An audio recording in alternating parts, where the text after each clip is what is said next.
कैसे हैं आप सभी। जैसा कि आप सभी को पता है हम टोटल 1000 एंक्लैक्स बेस्ड क्वेश्चन सीरीज कर रहे हैं। उसमें आज का हमारा 26 एपिसोड है। चलिए शुरू करते हैं। फर्स्ट क्वेश्चन हमारा है, an infant's Apgar score is 9 at 5 minutes, the nurse is aware that the most likely cause for the deduction of 1 point is. यानी कि एक बेबी है, इन्फेंट है आपके पास में, उसका 5 मिनट पे आपने अपगार स्कोरिंग किया और 9 नंबर का इसका अपगार स्कोर टोटल हुआ है स्कोर। अभी जो एक पॉइंट जो कम किया गया है, यानी कि जो टोटल स्कोर 10 का होता है उसमें से हमें 9 देखने को मिला है, तो 9 जो एक पॉइंट जो कम हुआ है उसका इनमें से कौन सा रीजन हो सकता है, ये आपसे पूछा गया है। फर्स्ट ऑप्शन है baby is cold, baby cold है इसलिए एक नंबर कम मिला है, या अपगार स्कोर में एक स्कोर कम है। या baby is experiencing bradycardia, baby is hand and feet are blue.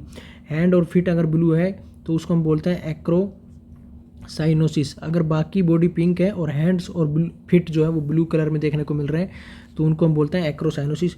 या बेबी इज लिथार्जिक। तो ये अपगार स्कोरिंग के बारे में। अब अपगार स्कोरिंग के बारे में हम और थोड़ा सा डिटेल में पढ़ते हैं। देखिए अपगार स्कोरिंग में क्या है, अपगार स्कोर जो है वर्जीनिया अपगार ने 1952 में दिया था। ठीक है, 1952 में दिया। इसके 5 कंपोनेंट हैं टोटल। कौन कौन से हैं? अपीयरेंस, पल्स या हार्ट रेट, एक है ग्रेमिसेज यानी रिफ्लेक्स, एक है एक्टिविटी या मसल टोन, और एक है रेस्पायरेशन। जो रेस्पायरेशन है ये most important component of Apgar is respiration. Total score जो है वो 7 से 10 होता है। 10 जो है वो मैक्सिमम स्कोर है, 0 जो है वो मिनिमम स्कोर है।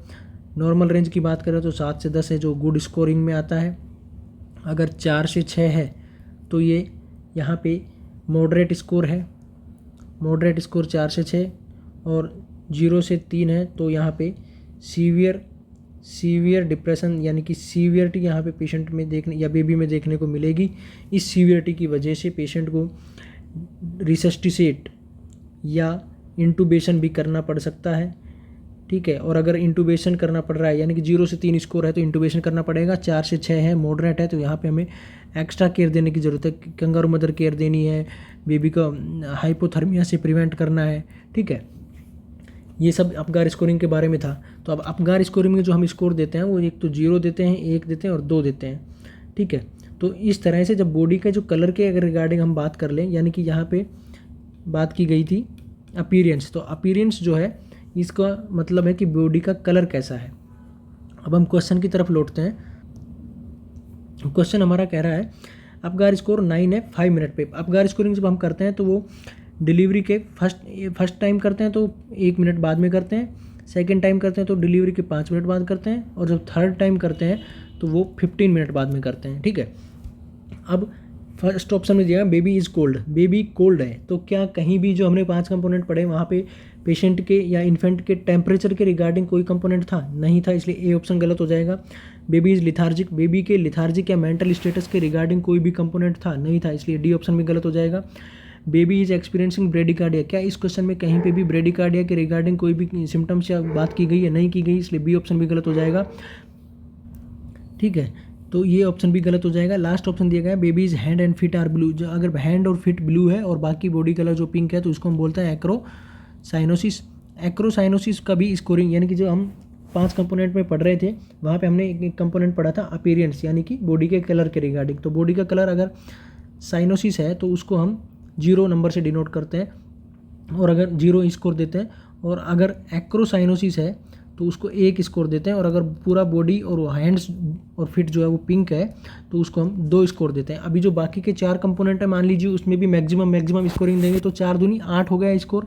ठीक है, 8 हो गया, और यहाँ पे एक एक्रोसाइनोसिस का मिलेगा क्योंकि एक्रोसाइनोसिस में क्या होगा, बेबी के हैंड और फिट जो है वो ब्लू मिलेंगे, और एक्रोसाइनोसिस को हम 1 स्कोर देते हैं तो 8 + 1 कितना हो गया? 9 स्कोर हो गया। इसलिए 9 स्कोर जो है ये आपका यहाँ पे क्वेश्चन में दिया गया है। और 5 मिनट पे जब हम स्कोर करते हैं यानी कि जब सेकेंड टाइम 5 मिनट पे स्कोर कर रहे हैं तो वहाँ पे अगर एक्रोसाइनोसिस आपको देखने को मिल रहा है तो इसका मतलब ये है कि जो एक्रोसाइनोसिस अगर 5 मिनट पे यानी कि डिलीवरी हो जाने के 5 मिनट बाद एक्रोसाइनोसिस देखने को मिलता है तो ये एक नॉर्मल फिजियोलॉजिकल रेस्पॉन्स है, और ये कोई एबनॉर्मलिटी नहीं है, इसके रिगार्डिंग कोई भी ज़्यादा कंसर्न करने की ज़रूरत नहीं है, क्योंकि नॉर्मली एक्रोसाइनोसिस जो है वो 5 मिनट के बाद में देखने को मिलेगा, और जब भी आप 5 मिनट पे स्कोरिंग कर रहे हैं तो एक्रोसाइनोसिस देखने को मिल रहा है। इस वजह से हमने 1 स्कोर दिया है एक्रोसाइनोसिस का, और अगर बाकी के जो 4 कंपोनेंट है वो 4 दूनी 8 और 1 एक्रोसाइनोसिस का, इसलिए 9 हो गए। तो जब 5 मिनट पर स्कोरिंग करेंगे तो 9 देखने को मिल रहा है। इसलिए यहाँ पे एक पॉइंट जो कट किया गया है, यहाँ पे पूछ रहा है क्वेश्चन में, the nurse is aware that the most likely cause for deduction of 1 point, तो एक पॉइंट जो कम कट किया है वो किसका किया है हमने, एक्रोसाइनोसिस का किया है, क्योंकि एक्रोसाइनोसिस में 1 देंगे और अगर यहाँ पे पिंक हो जाता तो उसको हम 2 देते। ठीक है, इसलिए जो सी ऑप्शन है ये आपका सही आंसर यहाँ पे देखने को मिलेगा। नेक्स्ट क्वेश्चन हमारा है, चलिए नेक्स्ट क्वेश्चन हमारा है, the primary reason for rapid continuous warming of the area affected by frostbite is 2, यानी कि जो फ्रॉस्ट बाइट है उसके बाद में हम जो रैपिड कंटिन्यूस रिवार्मिंग करते हैं फ्रॉस्ट बाइट वाले एरिया का, उसका प्राइमरी रीजन क्या है आपसे पूछा गया है। अगर यहाँ पे हम बात करें फ्रॉस्ट बाइट की, तो फ्रॉस्ट बाइट का मतलब क्या होता है, फ्रॉस्ट बाइट्स का मतलब होता है डैमेज ऑफ टिश्यू या blood vessels, damage of tissue या blood vessels due to prolonged exposure to cold, यानी कि ज़्यादा ठंडे तक समय तक या ज़्यादा टाइम तक बहुत ही कोल्ड टेम्परेचर के साथ में एक्सपोजर है, तो वहाँ पे टिश्यू डैमेज और ब्लड वेसल्स का डैमेज हो जाएगा, उसको हम बोलते हैं फ्रॉस्ट बाइट। ये फ्रॉस्ट बाइट कॉमनली जहाँ पे बहुत ही ज़्यादा बर्फ़ पड़ती है, ठीक है, वहाँ पे देखने को मिलता है, और ये कॉमनली अफेक्ट करता है हमारे फिंगर्स, टोज, ईयर लोब, ठीक है, और नोज़, इनको कॉमनली अफेक्ट करता है। इसमें अभी जो है इंटरवेंशन के रूप में या ट्रीटमेंट के रूप में हम क्या करते हैं कि जो पार्ट अफेक्ट हुआ है उसका हम रिवार्मिंग करते हैं अफेक्टेड पार्ट का, कंटिन्यूसली वार्म वाटर बाथ या टॉवल को गर्म करके। टेम्परेचर कितना रहेगा, टेम्परेचर 104 से 107 डिग्री फ़ारेनहाइट तक का, ठीक है, इतने टेम्परेचर पे हम उसको गर्म करते हैं। ठीक है, जो अफेक्टेड एरिया है उसको इमोबिलाइज़ कर देते हैं ताकि वहाँ पे कोई भी इंजरी नहीं हो। जो वहाँ पे रबिंग नहीं करते हैं, रबिंग प्रोहिबिटेड, मना रहती है कि बिल्कुल भी रबिंग नहीं करना है, क्योंकि अगर रबिंग करेंगे तो वहाँ पे और भी ज़्यादा टिश्यू डैमेज होने के चांसेस बढ़ जाएंगे। ठीक है, वहाँ पे पेशेंट में बिल्कुल कोल्डनेस के कारण वहाँ पे कंपार्टमेंट सिंड्रोम जो है, कंपार्टमेंट सिंड्रोम के सिम्टम देखने को मिल सकते हैं, जैसे पल्स नहीं फील होगी, पैरेस्थीसिया रहेगा, पेन का भी फील नहीं होगा, पहले और कलर भी चेंज हो जाएगा, ठीक है, पेनलेस हो जाएगा। ये सारे सिम्टम्स जो हैं ये कंपार्टमेंट सिंड्रोम के हैं, और ये सारे सिम्टम वहाँ पे देखने को मिल सकते हैं फ्रॉस्ट बाइट वाले पेशेंट में। तो यहाँ पे पेशेंट को हम टिटेनस का इंजेक्शन भी देते हैं प्रोफाइलैक्सिस के रूप में। ठीक है, तो यहाँ पे क्वेश्चन में आपसे पूछा गया है कि primary reason for rapid continuous rewarming of the area is, तो यहाँ पे फ्रॉस्ट बाइट वाले पेशेंट को कंटिन्यूस रिवार्मिंग हम जो देते हैं 104 से 107 डिग्री फ़ारेनहाइट तक की, उसका प्राइमरी रीजन क्या है। देखिए, फर्स्ट ऑप्शन है lessen the amount of cellular damage, prevent the formation of blister, promote movement, prevent pain and discomfort. देखिए, क्या कंटिन्यूस रिवार्मिंग से पेन और डिस्कम्फर्ट को वहाँ पे कम किया जा सकता है? नहीं, क्योंकि पेन तो वहाँ पे पेशेंट को फील होगा ही नहीं, इसलिए डी ऑप्शन आपका गलत हो जाएगा। दूसरा ऑप्शन दिया गया है प्रमोट मूवमेंट, क्या हमें मूवमेंट को प्रमोट करना है, मूवमेंट नहीं कराना है, क्योंकि हमें इमोबिलाइज करना है ताकि फर्दर इंजरी या डैमेज को प्रिवेंट किया जा सके। ठीक है, इसलिए सी ऑप्शन भी गलत हो जाएगा। तीसरा है prevent the formation of blister, blisters जो है उनका फॉर्मेशन तो होगा ही होगा, लेकिन अगर आप कंटिन्यूस रिवार्मिंग दे रहे हैं या कंटिन्यूस रिवार्मिंग कर रहे हैं उस एरिया का, तो भी जो ब्लिस्टर है उनका फॉर्मेशन होगा। उसकी वजह से कंटिन्यूस रिवार्मिंग की वजह से आप ब्लिस्टर फॉर्मेशन को प्रिवेंट नहीं कर सकते, इसलिए बी ऑप्शन भी गलत होगा। और ए ऑप्शन जो है आपका सही आंसर जाएगा, lesson the amount of cellular damage, जितना सेल डैमेज हुआ है उससे उस अमाउंट को कम करने के लिए, यानी कि अगर कंटिन्यूसली कोल्ड में एक्सपोजर रहेगा तो और भी ज़्यादा सेल डैमेज होता रहेगा, इसलिए कंटिन्यूसली कोल्ड में ऑब्जर्वेशन या एक्सपोजर नहीं रखना है, उस एरिया को वहाँ से हटा करके जो वार्मिंग है वो करनी है। वार्मिंग करनी है वाटर से या टॉवल को गर्म करके 104 से 107 डिग्री फ़ारेनहाइट तक की। तो इसका पर्पज़ हमारा क्या है रिवार्मिंग का, lesson the amount of cellular damage वाले जो एरिया है उसको कम से कम या मिनिमाइज किया जा सके, इसलिए ए ऑप्शन जो है आपका सही आंसर यहाँ पे देखने को मिलेगा। नेक्स्ट क्वेश्चन हमारा है, during a home visit a client with AIDS tell the nurse that he has been expose to measles, which action by the nurse is most appropriate. एक पेशेंट है जिसको एड्स हो रखा है, नर्स उसके घर पे गई है और पेशेंट नर्स को बता रहा है कि वो एक्सपोज हो चुका है मीजल्स वाले पेशेंट के साथ में। विच action by the nurse is most appropriate, इनमें से कौन सा एक्शन है जो नर्स के द्वारा लिया गया है वो बहुत ही बढ़िया है या मोस्ट इंपॉर्टेंट मोस्ट अप्रोप्रिएट है। First option administring an antibiotic, क्या नर्स एडमिनिस्टर करेगी एक एंटीबायोटिक को, या contacting the physician for an order of immunoglobin, या फिजिशियन को इन्फॉर्म करेगी, उसको कॉन्टैक्ट करेगी और एक ऑर्डर देगा डॉक्टर इम्यूनोग्लोबिन प्रिस्क्रिप्शन के लिए, ठीक है। या तीसरा है एडमिनिस्ट्रिंग एन एंटीवायरल, या एंटीवायरल मेडिकेशन देगी। लास्ट है telling the client that he should remain in isolation for 2 week, या पेशेंट को नर्स बोलेगी कि उसको 2 वीक के लिए आइसोलेशन में रहना है। देखिए यहाँ पे बात की गई है एड्स वाले पेशेंट के रिगार्डिंग। तो एड्स वाला पेशेंट जो है उसकी इम्यूनिटी पहले ही कॉम्प्रोमाइज़ रहती है, यानी कि इम्यूनिटी कम रहती है। अगर वो दूसरे से किसी पर्सन के कॉन्टैक्ट में आ गया तो उसको दूसरे डिजीज़ भी होने के चांसेस हैं। अभी यहाँ पे किसके कॉन्टैक्ट में आ गए, मीजल्स के कॉन्टैक्ट में आ गया, तो एड्स वाले पेशेंट को ये मीजल्स भी हो गया है, ठीक है। अब नर्स क्या करेगी, देखिए क्या एंटीबायोटिक मेडिकेशन देगी, यहाँ पे एंटीबायोटिक मेडिकेशन नहीं देगी क्योंकि मीजल्स जो है वो एक वायरल इन्फेक्शन है। मीजल जो है वायरल इन्फेक्शन है तो एंटीबायोटिक तो देना ही नहीं है, क्योंकि एंटीबायोटिक जो बैक्टीरियल इन्फेक्शन के लिए देते हैं, ठीक है। ये ऑप्शन गलत हो जाएगा। वायरल में भी कौन सा वायरस का इन्फेक्शन होता है, आरएनए पैरामिक्सो वायरस का इन्फेक्शन होता है, ठीक है। इसी को मीजल्स को हम बोलते हैं रूबियोला, ठीक है। तो ये वायरल का इन्फेक्शन है तो एंटीबायोटिक नहीं देंगे, ये ऑप्शन गलत हो गया। दूसरा है एडमिनिस्ट्रिंग एन एंटीवायरल मेडिकेशन देंगे। एंटीवायरल मेडिकेशन यहाँ पे नहीं देंगे लेकिन विच action by the nurse most appropriate action की बात की गई है, तो इसलिए सी ऑप्शन है आपका गलत होगा। लास्ट ऑप्शन है telling the client that he should remain in isolation for 2 week, या नर्स उसको बोलेगी कि उसको 2 वीक के लिए आइसोलेशन में रहना है। 2 वीक के लिए आइसोलेशन में रहने की यहाँ पे कोई जरूरत नहीं है, क्योंकि यहाँ पे पेशेंट पहले ही नर्स को बता रहा है ही has been exposed to measles, यानी कि पेशेंट बहुत पहले ही पेशेंट मीजल्स को एक्सपोज्ड हो चुका है। तो अभी तो आइसोलेट करने से कोई भी मतलब नहीं है, इसलिए ये टू लेट हो, यानी कि बहुत लेट हो चुका है आइसोलेट करने के लिए, ठीक है, क्योंकि पहले ही पेशेंट एक्सपोज हो चुका है, इसलिए डी ऑप्शन भी आपका गलत हो जाएगा।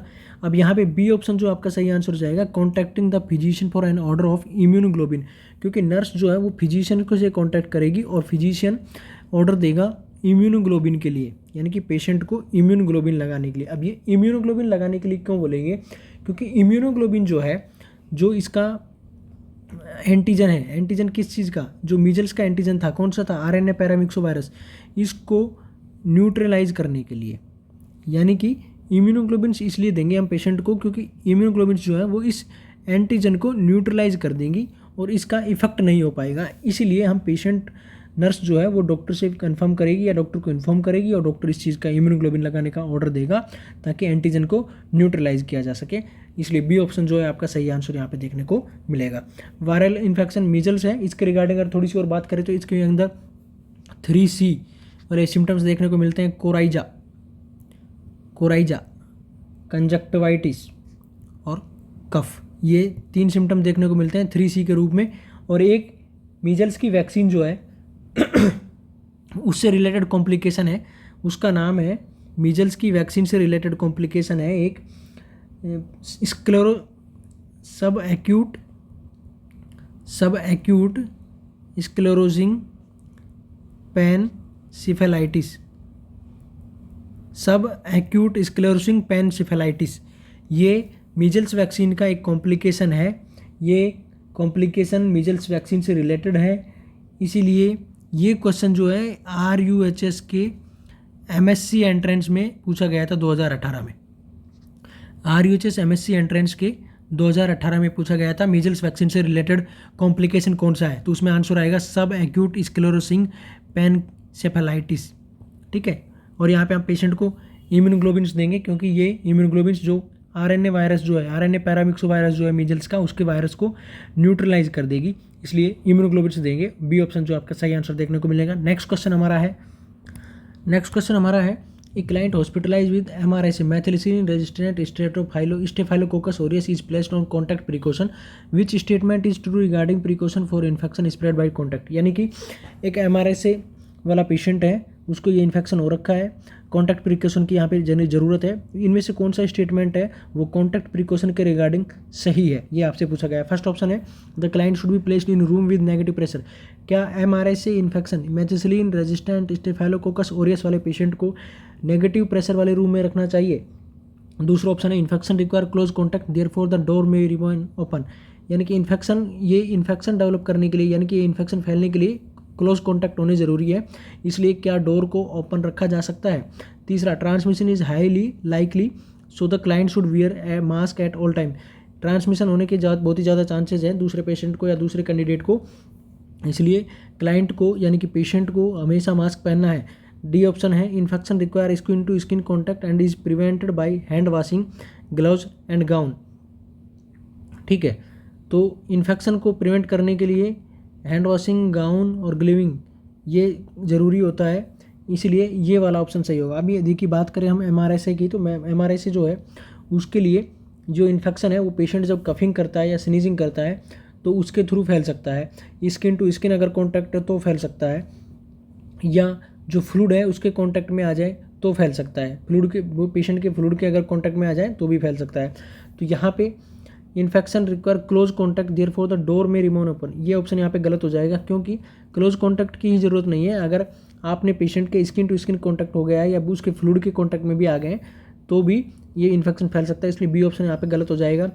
A option, client should be placed in room with negative pressure, negative pressure वाले रूम में पेशेंट को प्लेस करने की कोई ज़रूरत नहीं है, लेकिन डोर जो है वो क्लोज होना ज़रूरी है। तो डोर में रिमोन ओपन, डोर को ओपन नहीं रखना है, इसलिए बी ऑप्शन गलत हो जाएगा, क्योंकि डोर को तो हमें क्लोज रखना है। और ए ऑप्शन इसलिए गलत होगा क्योंकि नेगेटिव प्रेशर वाला रूम देने की कोई ज़रूरत नहीं है। और तीसरा है transmission is highly likely so the client should wear mask at all time, transmission होने के बहुत ही ज़्यादा चांसेज हैं, इसलिए पेशेंट को मास्क हमेशा पहनना है। देखिए, पेशेंट को मास्क पहनना ही पहनना है, ठीक है, लेकिन पेशेंट हमेशा मास्क नहीं पहन सकता है। ये ऑप्शन यहाँ पे हो सकता है सही आंसर हो, लेकिन आपसे क्वेश्चन में पूछा गया है विच statement is true regarding precaution for infection spread by contact, यानी कि जो इन्फेक्शन कॉन्टैक्ट इन्फेक्शन यानी कि कॉन्टैक्ट से स्प्रेड होते हैं उनके लिए कौन सा प्रिकॉशन आपको लेने की ज़रूरत है। यहाँ पे एयरबोर्न ट्रांसमिशन की बात नहीं की जा रही है, या दूसरा जो एयर पासेज या एरोजोल के थ्रू फैलता है उसके रिगार्डिंग बात नहीं की जा रही है, इसलिए यहाँ पे मास्क की कोई ज़रूरत नहीं है, इसलिए सी ऑप्शन जो यहाँ पर गलत हो जाएगा। और क्लोज कॉन्टैक्ट या स्किन स्प्रेड बाय कॉन्टैक्ट वाले जो इन्फेक्शन है उसके रिगार्डिंग बात की जा रही है। तो जो कॉन्टैक्ट वाले जो है उसके लिए हमें क्या करना है कि हमें पेशेंट को स्किन टू स्किन कॉन्टैक्ट नहीं करना है, तो स्किन टू स्किन कॉन्टैक्ट नहीं करना है तो क्या करना है, हमें गाउन पहनना है, ग्लव्स पहनने हैं, और अगर हैंड वॉशिंग है तो हैंड वॉशिंग करना है। हैंड वॉशिंग जो है हमारा मोस्ट इंपॉर्टेंट एस्पेक्ट है इन्फेक्शन को प्रिवेंट स्प्रेड होने से प्रिवेंट करने का, इसलिए डी ऑप्शन है जो आपका सही आंसर देखने को मिलेगा, क्योंकि यहाँ पे जो इन्फेक्शन होने के चांसेस है वो कॉन्टैक्ट प्रिकॉशन से ज़्यादा है। कॉन्टैक्ट प्रिकॉशन में अगर आप पेशेंट के कॉन्टैक्ट में आएंगे बॉडी फ्लूइड के आ सकते हैं, तो बॉडी फ्लूइड के कॉन्टैक्ट में आ सकते हैं, इसलिए हमने गाउन पहन लिया है, तो अभी नहीं आएंगे। स्किन टू स्किन कॉन्टैक्ट हो सकता है, तो किससे हो सकता है, हाथ से स्किन टू स्किन कॉन्टैक्ट हो सकता है, इसलिए हमने ग्लव्स पहन लिया है।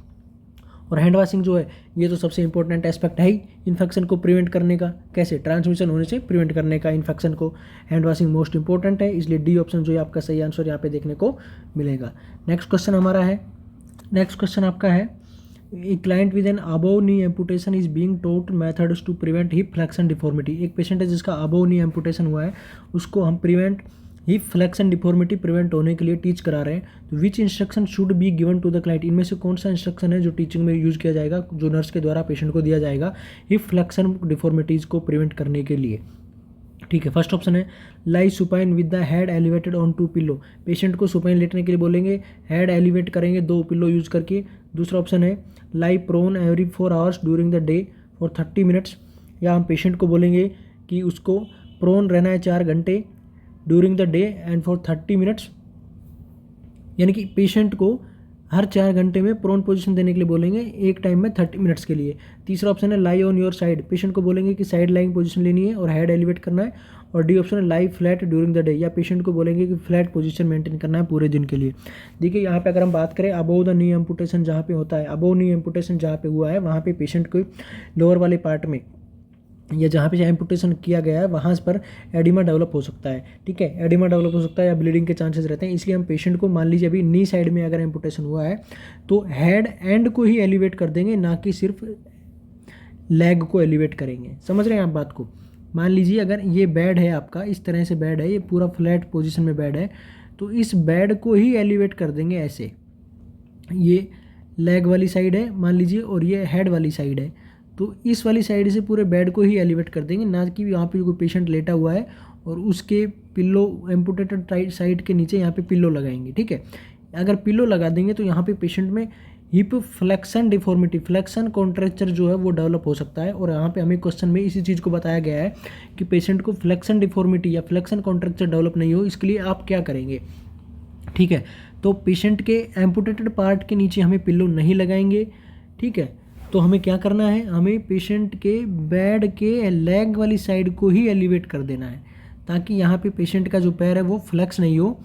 अगर ऐसे है तो ऐसे सीधे का सीधा ही रहे, जैसे ये है अभी सीधा, तो ऐसे रहे।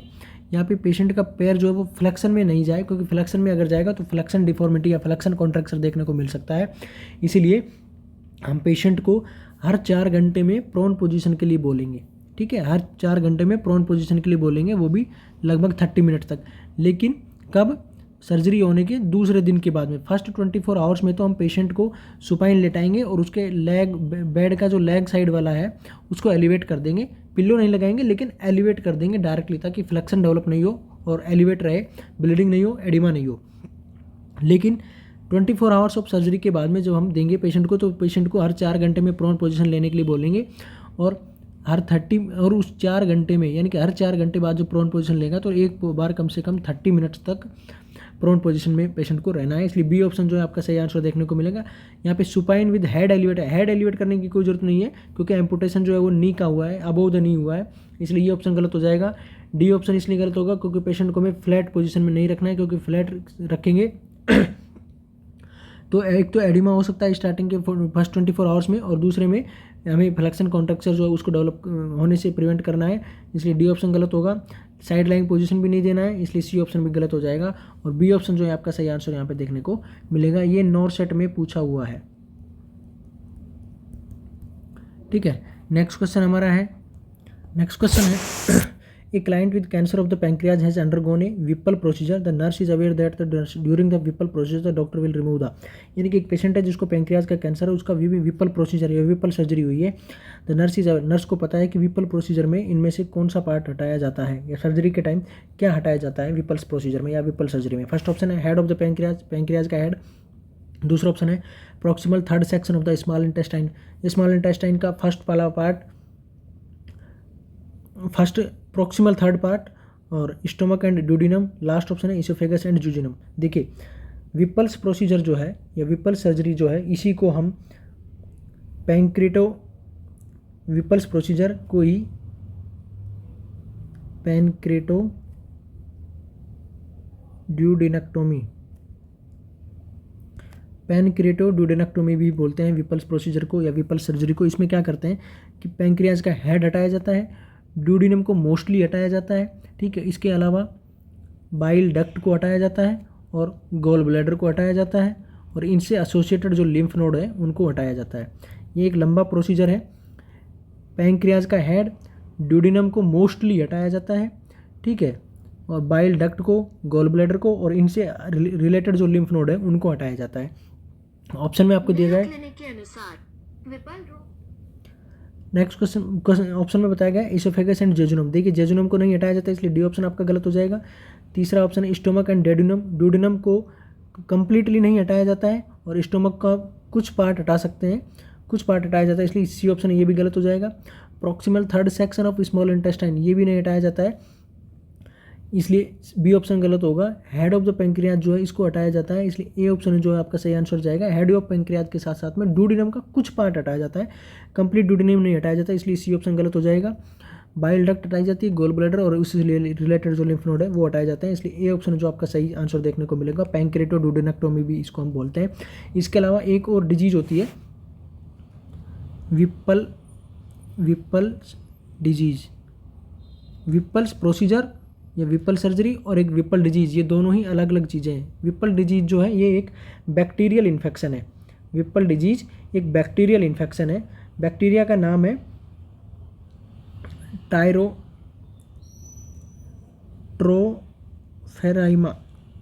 ट्रोफराइमा विपलाई। ट्रोफेराइमा विपलाई एक बैक्टीरियल इन्फेक्शन, बैक्टीरिया है, ये इन्फेक्शन कर देता है तो विपल्स डिजीज हो जाती है। इस डिजीज में क्या होता है, ये बैक्टीरियल इन्फेक्शन है, अफेक्ट करता है मोस्टली जॉइंट्स और डाइजेस्टिव सिस्टम को।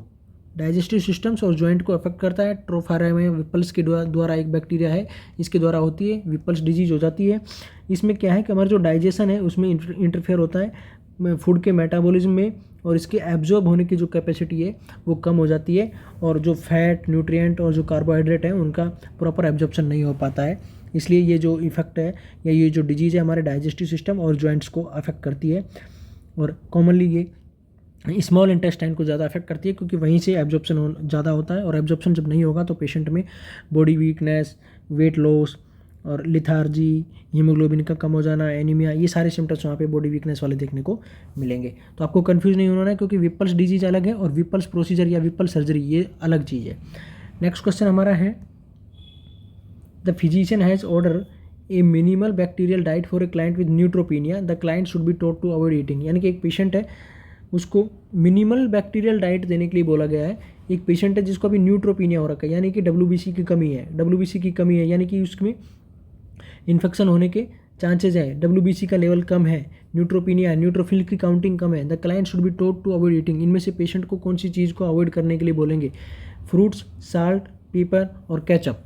अभी क्वेश्चन बता रहा है आपको कि यहाँ पे पेशेंट के न्यूट्रोपीनिया यानी कि WBC की काउंटिंग वहाँ पे कम है, यानी कि वहाँ पे इम्यूनिटी लेवल बहुत ही कम है, तो कौन से पेशेंट को मिनिमल बैक्टीरियल डाइट देनी है, यानी कि कोई भी ऐसी डाइट देनी है जिसमें पेशेंट को बैक्टीरिया या इन्फेक्शन होने के चांसेज या जिस भी चीज़ में बैक्टीरिया बिल्कुल भी नहीं हो या मिनिमम बैक्टीरिया हो वो वाली डाइट देनी है। देखिए फ्रूट जो है, फ्रूट को पेशेंट वॉश करके खा सकता है या पील ऑफ करके यानी कि उसको छील करके खा सकता है, तो बाहर की सरफेस पे ही तो बैक्टीरिया देखने को मिल सकते हैं अगर होंगे तो, इसलिए फ्रूट अलाउड कर सकते हैं। साल्ट में कोई बैक्टीरिया नहीं होता है इसलिए इसको अलाउड कर सकते हैं।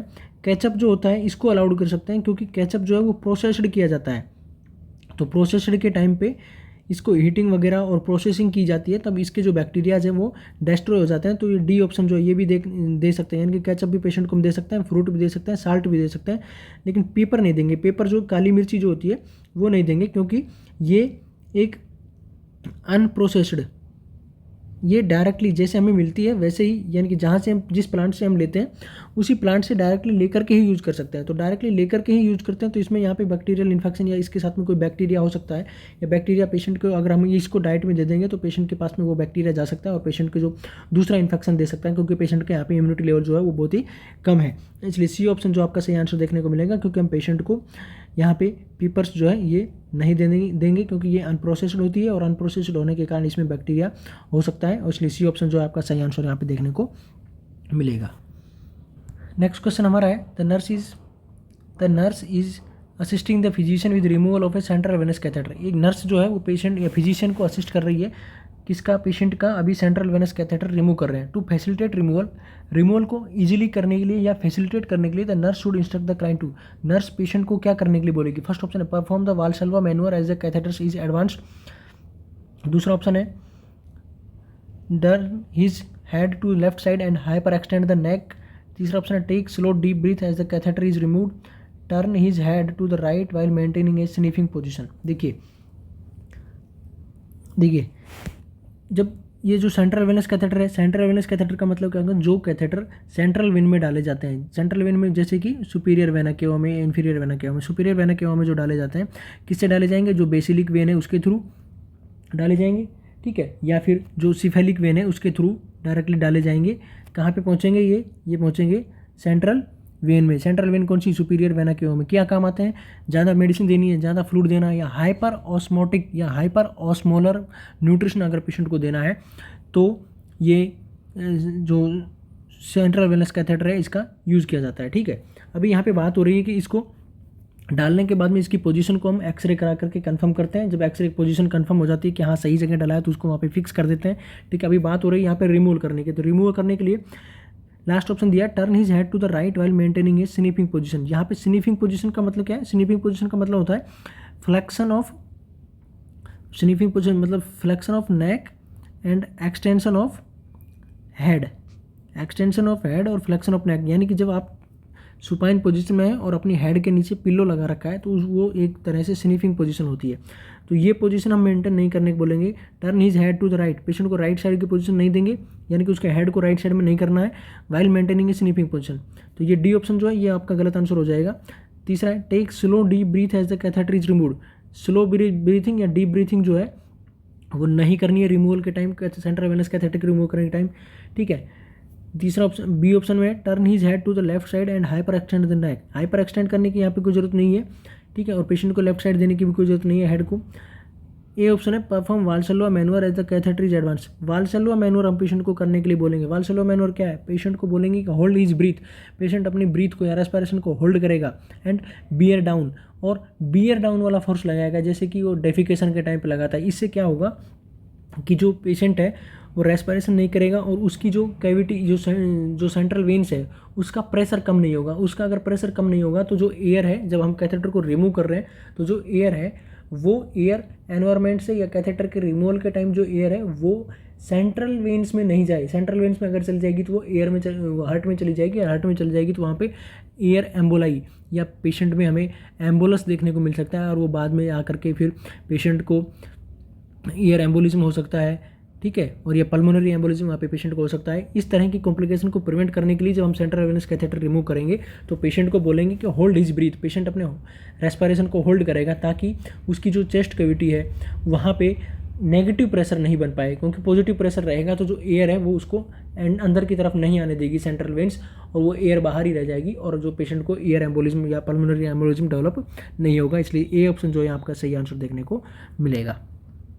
नेक्स्ट क्वेश्चन आपका है, a client has an order for streptokinase, एक पेशेंट को स्ट्रेप्टोकाइनेज इंजेक्शन लगना है। Before administering the medication the nurse should assess the client for, streptokinase medicine देने से पहले नर्स पेशेंट में क्या असेसमेंट करेगी। First option allergy to pineapple and banana, क्या पेशेंट को पाइनएप्पल और बनाना से एलर्जी है, या पेशेंट को स्ट्रेप्टोकोकल इन्फेक्शन की हिस्ट्री है, प्रायर थेरेपी विद फेनाटोइन, या पेशेंट को पहले फेनाटोइन का इंजेक्शन या फेनाटोइन थेरेपी चली है, या ए हिस्ट्री ऑफ एल्कोहल अब्यूज, या पेशेंट एल्कोहल अब्यूज करता है।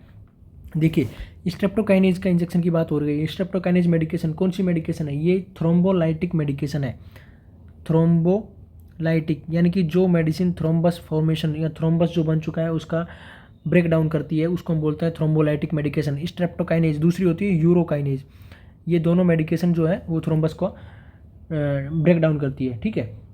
ये जैसे किसी पेशेंट को जो ये स्ट्रोक होता है, स्ट्रोक में ये पेशेंट को थ्रोम्बोलाइटिक थेरेपीज दी जाती है, उनमें स्ट्रेप्टोकाइनेज और यूरोकाइनेज दिया जाता है, ठीक है। तो ये जो क्या करते हैं, इसके साथ साथ में हम ब्लड थिनर भी देते हैं। ब्लड थिनर जैसे हेपेरिन है, ठीक है, और एनोक्सोपेरिन है, क्लेक्जेन वगैरह, डाल्टापेरिन, ये सब हम उसके साथ में देते हैं। वारफेरिन देते हैं, एंटीप्लेटलेट्स मेडिकेशन भी देते हैं। लेकिन यहाँ पे बात हो रही है हमारी स्ट्रेप्टोकाइनेज के लिए। तो स्ट्रेप्टोकाइनेज क्या है, ये एक tissue plasminogen activator, TPA tissue plasminogen activator का काम करता है, या टिश्यू प्लाज्मिनोजन एक्टिवेटर है स्ट्रेप्टोकाइनेज और यूरोकाइनेज। ये दोनों क्या करेंगे, या स्ट्रेप्टोकाइनेज क्या करेगा, ये प्लाज्मिनोजन जो ब्लड में रहता है उसको प्लाज्मिन में चेंज कर देगा।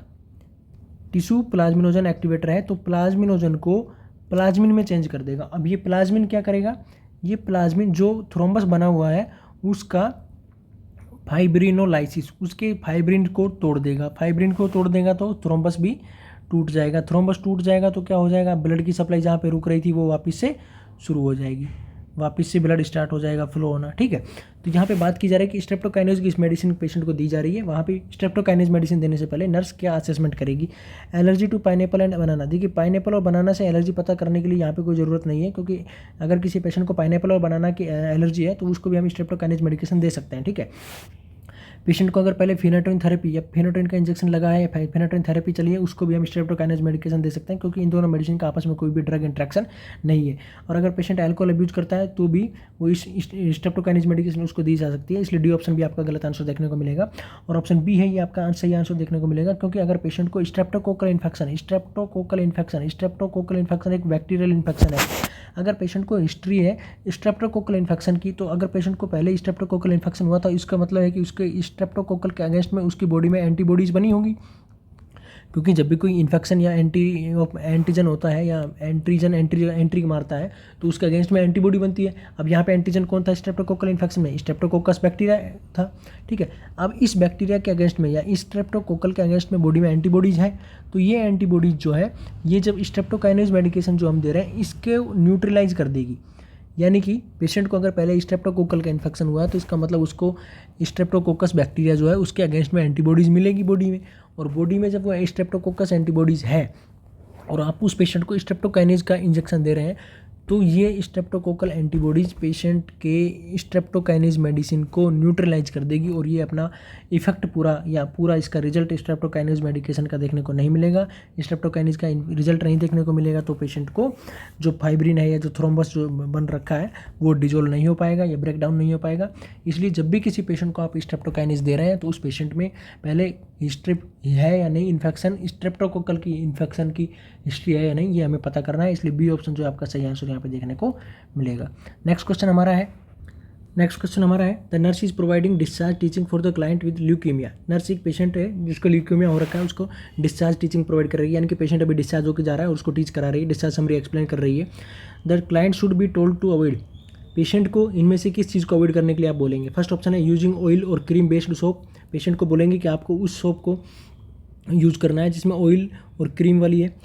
दूसरा ऑप्शन है फ्लोसिंग टी बिटवीन द टीथ, या पेशेंट को मना कर देंगे, अवॉइड करना है, ठीक है, यानी कि ऑयल और क्रीम बेस्ड सोप को अवॉइड करने के लिए बोलेंगे। दूसरा ऑप्शन है फ्लोसिंग बिटवीन द टीथ, या पेशेंट को बोलेंगे कि अपने टीथ को फ्लोसिंग नहीं करना है। तीसरा इंटेक ऑफ साल्ट, पेशेंट को साल्ट लेने के लिए अवॉइड करेंगे। डी ऑप्शन है यूजिंग इलेक्ट्रिक रेजर, पेशेंट को बोलेंगे कि इलेक्ट्रिक रेजर को यूज नहीं करना है, ठीक है। क्या चीज़ को अवॉइड करने के लिए आपसे पूछा गया है, ठीक है। देखिए अगर यहाँ पे बात करें हम ल्यूकीमिया की, तो ल्यूकीमिया क्या है, ल्यूकीमिया एक हेमेटोलॉजिकल मैलिग्नेंसी है। यहाँ पे और प्रोडक्शन हो जाता है ल्यूकोसाइट्स का और बोन मैरो का डिप्रेशन हो जाता है। देखिए ल्यूकोसाइट का प्रोडक्शन होगा ज़्यादा, ठीक है, बोन मैरो डिप्रेशन हो जाएगा, यानी कि बोन मैरो का डिप्रेशन हो गया तो जो थ्रोम्बोसाइटोपिनिया है, ठीक है, या आरबीसी है, इनका जो प्रोडक्शन है वो कम होगा। थ्रोम्बोसाइटोपिनिया यानी कि प्लेटलेट्स का लेवल जब कम होगा तो पेशेंट में ब्लीडिंग के चांसेस देखने को मिलेंगे। पेशेंट में ब्लीडिंग के चांसेस वहाँ पे देखने को मिलेंगे तो हमें कोई भी पेशेंट को ये गाइडेंस देनी है कि जब भी पेशेंट में ब्लीडिंग के चांसेस हैं तो उसको ऐसा कुछ नहीं करना है ताकि उसको ब्लीडिंग के चांसेस या कोई भी इंजरी होने के चांसेस बढ़े। अभी देखिए पेशेंट को हम इलेक्ट्रिक रेजर जो है ये सबसे सेफ रेजर होती है, इसलिए पेशेंट को बोलेंगे कि इलेक्ट्रिक रेजर यूज़ कर सकता है। क्वेश्चन में पूछा गया क्या अवॉइड करना है, इलेक्ट्रिक रेजर को यूज़ कर सकता है, अवॉइड नहीं करना है, ठीक है, इसलिए ये ऑप्शन भी आपका गलत होगा। पेशेंट को साल्ट को इनटेक को अवॉइड नहीं करना है क्योंकि साल्ट ले सकता है पेशेंट, साल्ट से और ब्लीडिंग टेंडेंसी से कोई लिंक नहीं है, इसलिए सी ऑप्शन गलत हो जाएगा। पेशेंट को हम बोलेंगे ऑयल और क्रीम बेस्ड सोप का यूज़ करना है ताकि उसकी जो स्किन है वो नॉर्मली बनी रहे, ये उसकी जो टेक्सचर है वो बनी रहे, इसलिए ये ऑप्शन भी आपका गलत हो जाएगा। हम पेशेंट का जो बी आंसर ये आपका सही आंसर जाएगा क्योंकि flossing between the teeth, flossing का मतलब क्या होता है, जैसे हम जो खाना खाने के बाद में जो टूथपिक यूज़ करते हैं ना, जो हमारे दांत में कुछ भी फंस जाता है, टीथ के बीच में कुछ भी रह जाता है, उसको रिमूव करने के लिए हम फ्लॉसिंग, तो उसको हम फ्लॉसिंग बोलते हैं, ठीक है। तो फ्लॉसिंग बिटवीन द टीथ, हमें फ्लॉसिंग नहीं करना है क्योंकि अगर आप फ्लॉसिंग करेंगे तो वहाँ पे क्या है कि गम्स, पेशेंट के मसूड़ों में ब्लीडिंग के चांसेस रहेंगे ज़्यादा, क्योंकि ल्यूकेमिया वाले पेशेंट में पेचेज, PETCHIES, पेचेज, प्यूरपुरा, यानी कि ब्लीडिंग की टेंडेंसी जो है वो बढ़ी हुई देखने को मिलती है क्योंकि वहाँ पे थ्रोम्बोसाइटोपिनिया रहता है। थ्रोम्बोसाइटोपिनिया यानी कि प्लेटलेट्स की कमी रहती है, प्लेटलेट्स की कमी है तो वहाँ पे ब्लीडिंग होने के चांसेस बढ़े हुए रहेंगे। इसलिए फ्लॉसिंग बिटवीन द टीथ ये पेशेंट को हम मना कर देंगे क्योंकि अगर फ्लॉसिंग पेशेंट बार बार करेगा तो वहाँ पे पेशेंट में जो गम्स हैं या जो मसूड़े हैं उनमें इंजरी होने के चांसेस रहेंगे और जब गम्स जो है वो सबसे पहले ब्लीडिंग का रिएक्शन दिखाते हैं, यानी कि वहाँ पे हल्का सा भी अगर टच होगा तो वहाँ पे ब्लीडिंग स्टार्ट हो जाएगी। इसलिए पेशेंट को हम ब्लीडिंग नहीं हो, इसलिए पेशेंट को फ्लॉसिंग बिटवीन द टीथ ये अवॉइड करने के लिए बोलेंगे और ऑप्शन बी है ये आपका सही आंसर यहाँ पे देखने को मिलेगा। नेक्स्ट क्वेश्चन आपका है the nurse is changing the tie of a client with tracheostomy, यानी कि एक पेशेंट है जिसको ट्रेकेस्टोमी हो रखी है और जो ट्रेकेस्टोमी ट्यूब वहाँ पे लगी हुई है और जो ट्रेकेस्टोमी को जो हम बांधते हैं उस ट्यूब को तो उसको हम बोलते हैं टाई, ठीक है। मान लीजिए ये कोई ट्रेकेस्टोमी ट्यूब है, ठीक है,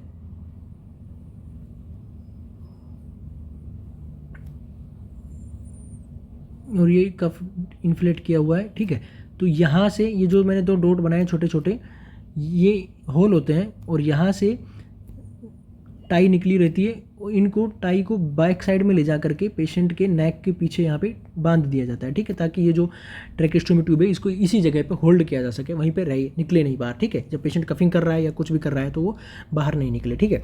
तो इसको अवॉइड करने के लिए यानी कि टाई को ट्रेकेस्टोमी ट्यूब को बाहर निकलने से अवॉइड करने के लिए सबसे बेस्ट मेथड उसका टाई चेंज करने का क्या है ये पूछा गया है। फर्स्ट ऑप्शन है apply the new tie before removing the old one. मान लीजिए अभी ये कोई भी पेशेंट है जिसको ट्रेकेस्टोमी ट्यूब लगी हुई है, टाई को बांधा हुआ है, अब आप उसकी टाई चेंज कर रहे हैं यानी कि नई वाली लगा रहे हैं और पुरानी वाली को हटाएंगे, ठीक है। तो आप नई वाली टाई को पहले उसके जो दोनों होल्स हैं इसमें से निकाल करके बांध देंगे और उसके बाद जो पुरानी वाली है उसको उस पुरानी वाली टाई को खोल देंगे। दूसरा ऑप्शन है हैव ए हेल्पर प्रेजेंट, या आप किसी भी एक हेल्पर को अपने साथ में लेंगे फिर काम करेंगे। तीसरा है hold the tracheostomy with the non dominant hand while removing the old tie, आप पुरानी वाली टाई को रिमूव कर रहे हो और एक नॉन डोमिनेंट हैंड से आपने पेशेंट की ट्रेकेस्टोमी ट्यूब को पकड़ा हुआ है, ठीक है। डी ऑप्शन है आस्क द डॉक्टर टू, या आप पेशेंट को डॉक्टर को बोलेंगे कि इसकी जो ट्रेकेस्टोमी ट्यूब है उसको सूचर कर दो, और सूचर करने के बाद में आप उसमें नई टाई डाल देंगे और फिर वापस से सूचर को कट कर देंगे, ठीक है। तो देखिए जब ये हमें टाई चेंज करनी है तो इसका मतलब देखिए apply the new tie. Second option है हैव ए हेल्पर प्रेजेंट, देखिए हेल्पर यहाँ पे प्रेजेंट हो सकता है क्योंकि हेल्पर को आप अगर आपके साथ में हेल्पर है तो this is the best way to doing any work, ठीक है। बट हेल्पर जो है वो जब मान लीजिए इस टाइम पे पेशेंट को कफिंग हुआ और कफिंग की वजह से जो ट्रेकेस्टोमी ट्यूब है वो बाहर आ जाएगी, आप समझ रहे हैं। जब आप ट्रेकेस्टोमी ट्यूब चेंज कर रहे हैं तो उसकी टाई को मान लीजिए आपने खोल दिया, आपके साथ में हेल्पर है, आपने खोल दिया है टाई को और अभी पेशेंट को कफिंग हुआ और वो ट्रेकेस्टोमी ट्यूब बाहर निकल सकती है, ठीक है। तो अगर हेल्पर है तो भी ट्रेकेस्टोमी ट्यूब बाहर निकल सकती है क्योंकि कफिंग के टाइम अगर पेशेंट के साथ में हेल्पर है तो वो जो हेल्पर है वो हो सकता है कि उसकी ट्रेकेस्टोमी ट्यूब को उस टाइम पोजीशन में होल्ड नहीं कर पाए, ठीक है। क्योंकि अगर होल्ड भी करेगा तो कैसे करेगा, वहाँ पे हाथ लग सकता है और हाथ लग सकता है तो यानी कि पेशेंट को रेस्पिरेटरी प्रॉब्लम भी हो सकती है। तो इसलिए हेल्पर अगर प्रेजेंट है तो अच्छा है, लेकिन ये हेल्पर है जो पेशेंट के कफिंग के टाइम जो ट्रेकेस्टोमी ट्यूब बाहर निकलने के चांसेज हैं उसको अवॉइड नहीं कर सकता, इसलिए बी ऑप्शन यहाँ पे गलत हो जाएगा। सी ऑप्शन है hold the tracheostomy with the non dominant hand while remove the old tie, nurse एक नॉन डोमिनेंट हैंड से उस ट्रेकेस्टोमी ट्यूब को होल्ड करेगी और दूसरे वाले से उसके पुरानी वाली टाई को हटाएगी। ये भी एक रिस्की है क्योंकि यहाँ पे थोड़ा जल्दी काम होना चाहिए, पेशेंट के पास में आप खड़े हैं और इस तरह से पेशेंट की रेस्पिरेटरी प्रॉब्लम हो सकती है क्योंकि ये थोड़ा क्रिटिकल एरिया है और यहाँ पे अगर आप एक हाथ से काम कर रहे हैं तो ये भी गलत है, इसलिए सी ऑप्शन यहाँ पे गलत होगा। डी ऑप्शन इसलिए गलत हो जाएगा क्योंकि ट्रेकेस्टोमी ट्यूब को वहाँ पे कोई सूचर करने की जरूरत नहीं, क्योंकि आपको सिर्फ टाई चेंज करना है और टाई चेंज करने के लिए आप पेशेंट को सूचरिंग करवाएंगे, तो सूचरिंग करने के बाद टाई चेंज कर देंगे और फिर वापस से सूचर को कट करेंगे, तो ये भी एक सही वे नहीं है, इसलिए डी ऑप्शन भी यहाँ पे गलत होगा।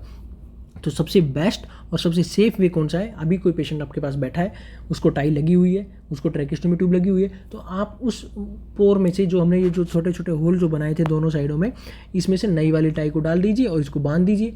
अब क्या है कि आपकी जो ट्रेकेस्टोमी ट्यूब है वो भी एक जगह पे फिक्स हो गई और पुरानी वाली को कट करके बाहर निकाल दीजिए।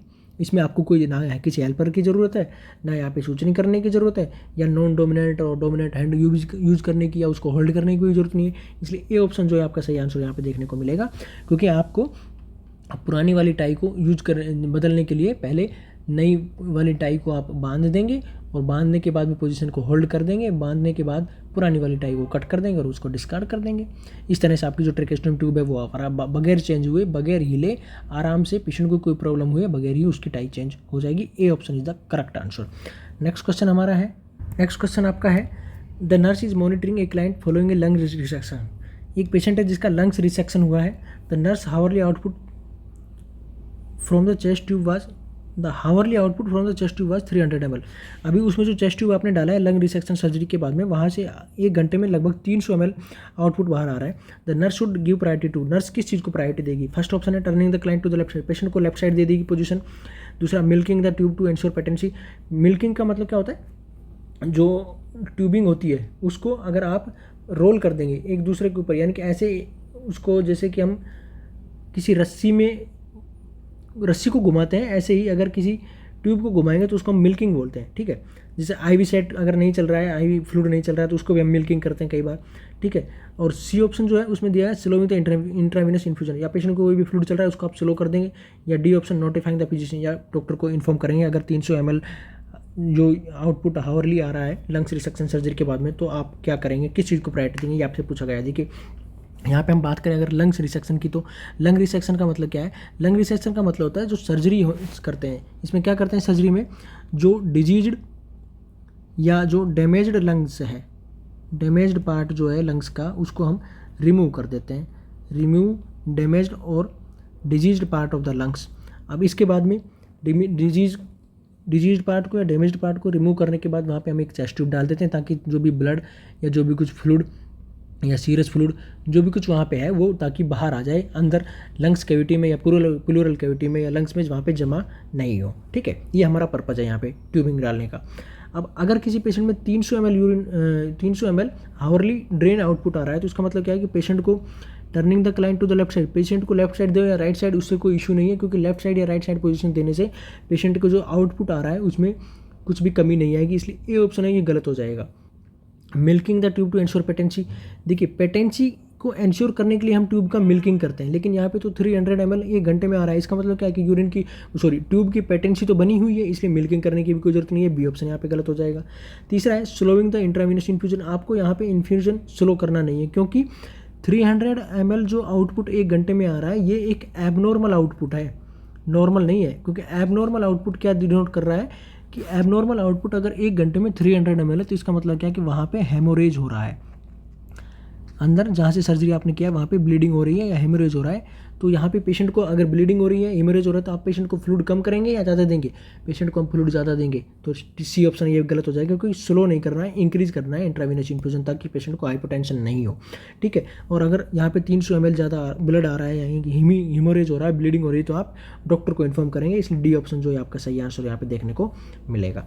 पेशेंट को यहाँ पे पोजीशन देने से कोई इशू नहीं है, पेटेंसी चेक नहीं करेंगे क्योंकि पेटेंसी तो ट्यूब की ओपन है, इसलिए तो 300 ml आ रहा है। स्लो नहीं करेंगे इन्फ्यूजन को, फास्ट करेंगे फ्लूइड जो भी चल रहा है वो, ताकि पेशेंट हाइपोटेंशन डेवलप नहीं हो सके, और ब्लीडिंग हो रही है, हेमरेज हो रहा है, इसलिए डॉक्टर को आप पहले इन्फॉर्म करेंगे। ये हमारा प्रायोरिटी क्वेश्चन है, प्रायोरिटी आपने पूछा गया है, तो notify the physician, D option is the correct answer.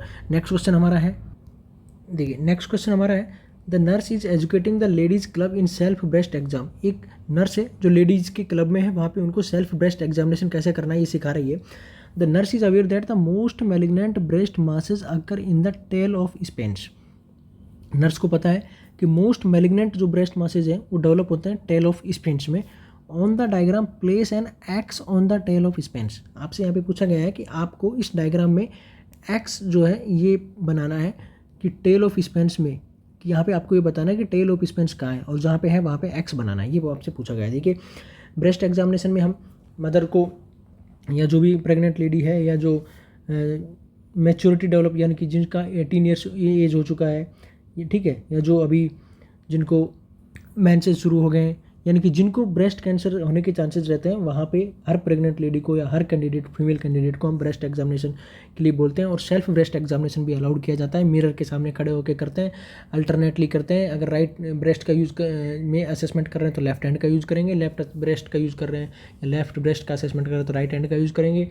Fingers की जो पैड होती है उनका यूज़ करेंगे, पालपेट करेंगे, कोई भी लंप फील हो रहा है तो इन्फॉर्मेशन देंगे डॉक्टर्स को या फिजिशियन से कॉन्टैक्ट करेंगे, ये यहाँ पे सब किया जाता है, ठीक है। अब यहाँ पे बात की गई कि यहाँ पे जो मोस्ट मैलिग्नेंट ब्रेस्ट मासेज जो होते हैं वो टेल ऑफ स्पेंस में होने के ज़्यादा चांसेस रहते हैं। तो इस डायग्राम में आपको ये बताना है कि टेल ऑफ स्पेंस कहाँ पे है, तो यहाँ पे एक्स प्लेस करना है। तो यहाँ पे मैं एक्स प्लेस कर रहा हूँ, ये टेल ऑफ स्पेंस है, ठीक है। ये जो जहाँ पे मैंने अभी एक्स बनाया है ये टेल ऑफ स्पेंस है। अब टेल ऑफ स्पेंस क्या होता है इसके बारे में अगर हम बात करें, देखिए जो टेल ऑफ स्पेंस को है ये एक adipose tissue angling superior laterally from primary breast into the axilla. ये जो टेल ऑफ स्पेंस है ये एक नॉर्मली ब्रेस्ट में एक पार्ट होता है जो कि एडिपोज टिश्यू का होता है, ये सुपीरियर लेटरली। अभी ये जो ब्रेस्ट है मान लीजिए ये राइट ब्रेस्ट है, ठीक है, तो ये सुपीरियर यानी कि ऊपर वाली ये निप्पल है, ये सुपीरियर हो गया, ये इन्फीरियर हो गया, तो सुपीरियर है, ठीक है। और इधर होता तो मीडियली होता, और इधर एक ही साइड में जहाँ एक्स बना रखा है तो ये लेटरली हो गया। तो सुपीरियर लेटरली एडिपोज टिश्यू की वो एंगलिंग है जो कि एक्जिला की तरफ जाती है। तो ये जो हाँ एक्स बनाया था ये टेल ऑफ स्पेंस है, ठीक है, ये टेल ऑफ स्पेंस है जो प्राइमरी ब्रेस्ट के यानी कि ब्रेस्ट से शुरू होकर के एडिपोज टिश्यू की तरह, एडिपोज टिश्यू का एक एंगल है जो सुपीरियर लेटरली एक्जिला की तरफ जाता है, इसको हम बोलते हैं टेल ऑफ स्पेंस। इसलिए एक्स हमने यहाँ पे बना दिया क्योंकि यही टेल ऑफ स्पेंस है, ठीक है।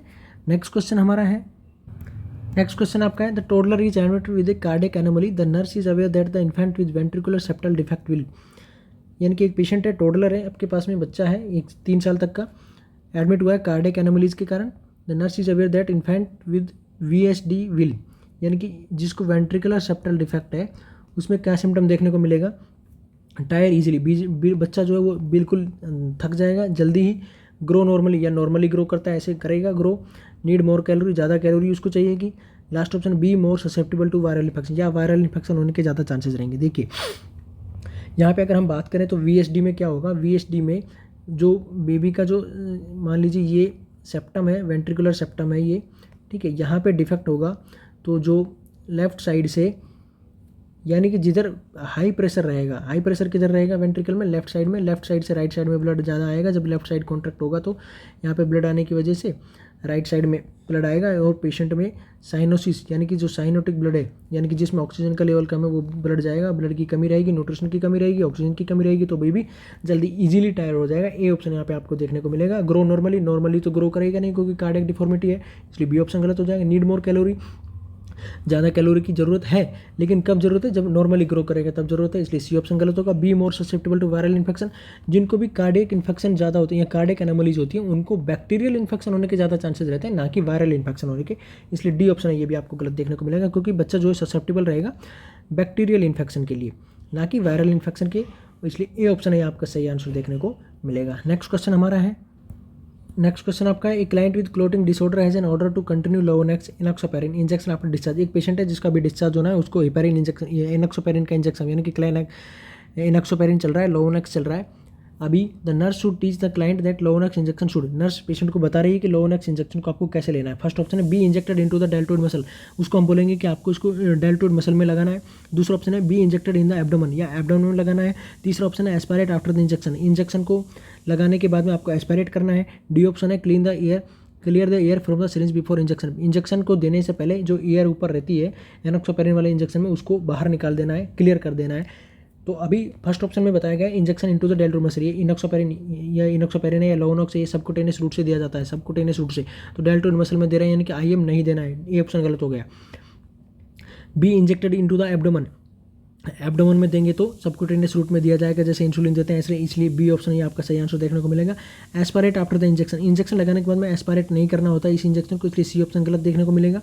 D option clear the air from the syringe before injection, इस इंजेक्शन में जब जो मेडिसिन है उसके ऊपर थोड़ा सा निडल वाली साइड में एयर रहती है, उस एयर को हम बाहर नहीं निकालते हैं, जैसे बाकी और भी कोई भी मेडिसिन लगाते हैं तब उस एयर को बाहर निकाल देते हैं। लेकिन एनॉक्सोपेरिन में जो प्री फिल्ड सिरिंज आती है, इसमें जो मेडिसिन है उसके साथ में उससे पहले ही निडल वाली साइड में थोड़ी सी एयर भरी रहती है, तो उस एयर को हमें बाहर नहीं निकालना होता है, इसलिए डी ऑप्शन है ये भी गलत हो जाएगा।